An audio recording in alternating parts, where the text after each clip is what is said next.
நம்ம காப்பரிசி எப்படி கலர்றதுன்னு பார்க்க போகிறோம். பச்சை அரிசியை நல்லா கழுவி கல் இல்லாமல் காய வச்சுட்டு, இந்த காய வைக்கிற அரிசி வந்து 3/4 பதத்தில் தான் காஞ்சிருக்கணும். அது மாதிரி எடுத்து செவக்காமல் வறுக்கணும்.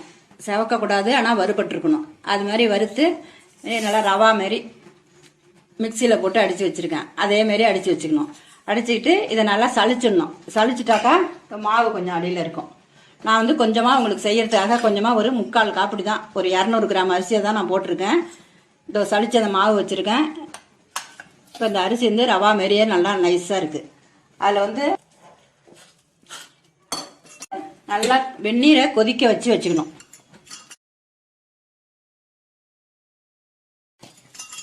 இந்த கொதிக்க வச்ச தண்ணியை இந்த அரிசியில் ஊற்றி நல்லா பிசைஞ்சிக்கணும். கையால் பிசைஞ்சிடாதீங்க, சூடு தாங்காது. ஆறிடுச்சுன்னா கையால் பிசைஞ்சிக்கலாம்.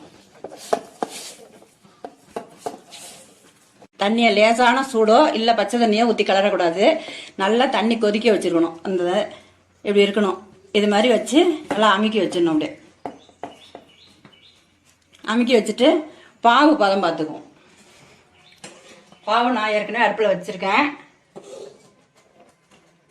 இது வந்து இப்போ இந்த தண்ணியில் விடுறேன். இதில் வந்து வெல்லம், ஏலக்காய், தேங்காய் 3 போட்டு பாவு வச்சுருக்கேன்.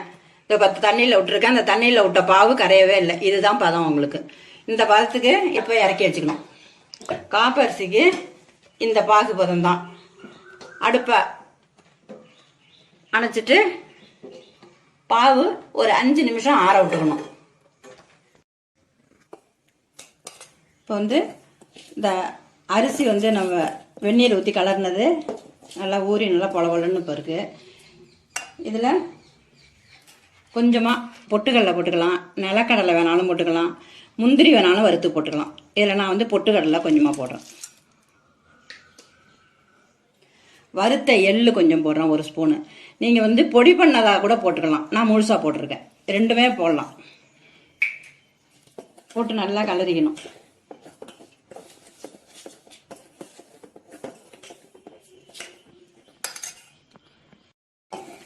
நல்லா அந்த பொட்டுக்கடல எள்ளு எல்லாம் நல்லா கலரிக்கணும். கலரிட்டு இந்த பாவு வந்து தண்ணியில் போட்டால் கரையக்கூடாது. உங்கள்கிட்ட அந்த பதம் காட்டுனேன். அதில் வந்து நல்லா கோத்து குளறிட்டு இருக்கிறாப்புல பாவு ஊற்றிக்கணும்.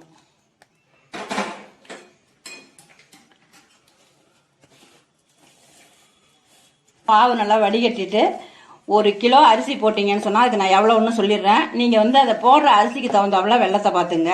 1 கிலோ அரிசிக்கு 3/4 கிலோ வெல்லம், 1 காய் தேங்காய், ஏலக்காய் பொடி போட்டிருக்கேன்.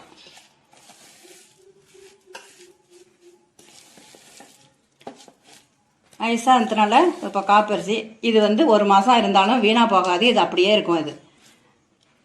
இது வந்து கொஞ்சம் உங்களுக்கு நல்லா ரவா விட நான் நல்லாவே நைஸாக உடச்சிட்டேன். அதனால் சேர்ந்தாப்புல இருக்குது. ரவா மாரி உடச்சி சலிக்கும் போது அது கொஞ்சம் வெளன்னு தெரியும். அப்போ அந்த சளிச்ச மாவை எடுத்து இப்படி கொஞ்சம் தூவிங்க லாஸ்ட்டில்.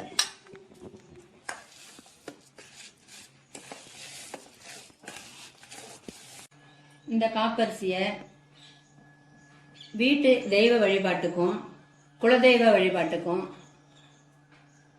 குழந்தை பிறந்தா 16வது நாள் காப்பு போடுறதுக்கும் ஆடிப்பெருக்குக்கு இதை கலரி வழிபடுவாங்க. இப்போ இந்த முறையில் இந்த காப்பி அரிசியை கலர்னா வீணாக போகாது, பொலன்னு இருக்காது. நல்லா பெரியவங்கலேருந்து சின்னவங்க வரைக்கும் சாப்பிடலாம். நல்லா சாஃப்டாக இருக்கும். பொலன்னு வறட்சியாக போகாது.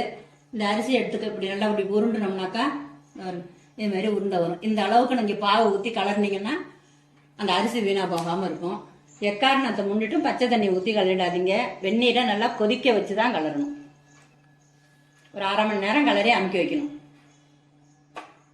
இந்த காப்பரிசியை நீங்கள் செஞ்சு சாப்பிட்டு பார்த்துட்டு எப்படி இருக்குன்னு கமெண்ட்டில் சொல்லுங்கள். இது மாதிரி பாரம்பரிய ரெசிபிகள் நம்ம நிறைய போட்டிருக்கோம்.